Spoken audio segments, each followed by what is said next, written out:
Factio Daily. Noong huling bahagi ng ika-19 na siglo, nilikha ang unang typewriter upang mapabilis ang pagsulat kumpara sa pagsusulat gamit ang kamay. Subalit, sa mga unang disenyo, madalas na nagkakabara ang mga mekanikal na braso ng makina kapag mabilis na pinipindot ang magkasunod na letra.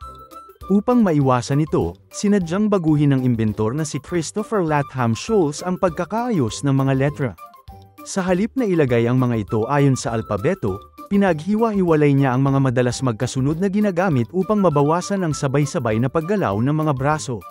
Noong 1873, ipinakilala ang QWERTY layout. Ang pangalan ay kinuha mula sa unang 6 na letra sa itaas na hilera ng keyboard.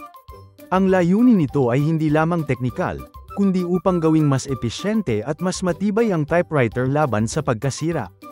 Ang pamamaraang ito, bagamat tila kontra-intuisyon, ay naging praktikal para sa panahong iyon.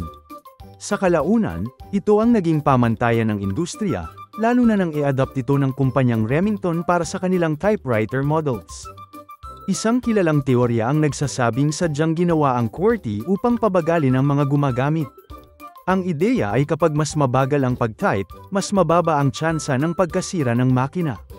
Ayon sa teoryang ito, nilayo ng layout ang mga madalas gamitin na letra sa isa't isa upang mas mahirap silang pindutin ng sunod-sunod. Halimbawa, ang T at H na kadalasang magkasama sa salitang Ingles, ay magkahiwalay sa layout. Gayunpaman, may mga historiador na tumututol dito. Para sa kanila, hindi ito ginawa para pabagalin, kundi para balansehin ang bilis at tibay ng makina. Kung masyadong mabagal, mawawala ang bentahe ng typewriter. Kung masyadong mabilis, madalas itong masisira. Sa huli, mananatiling palaisipan kung gaano kalaki ang impluwensya ng pagbagal sa disenyo ng QWERTY.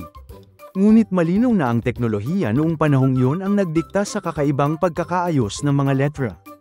Nang pumasok ang makabagong teknolohiya, nawala na ang problema ng pagkakabara sa typewriter. Lumitaw ang mga alternatibong layout gaya ng Dvorak at Colmac na layong mas mapabilis ang pagtatype. Sa kabila nito, nanatili ang QWERTY bilang pamantayan. Ito ay dahil sa habit o nakasanayan ng mga tao. Ang paglipat sa bagong layout ay nangangailangan ng panahon at pagsasanay na karamihan ay ayaw gawin. Isa pang dahilan ay ang ekonomiya. Ang mga kumpanya at paaralan ay naka-invest na sa QWERTY-based equipment at training materials. Ang pagpapalit ay mangangahulugan ng malaking gastos at pagbabago sa sistema. Kaya, kahit mas episyente ang ibang layout sa papel, nanatiling dominanteng sistema ang QWERTY sa buong mundo, mula sa typewriter hanggang sa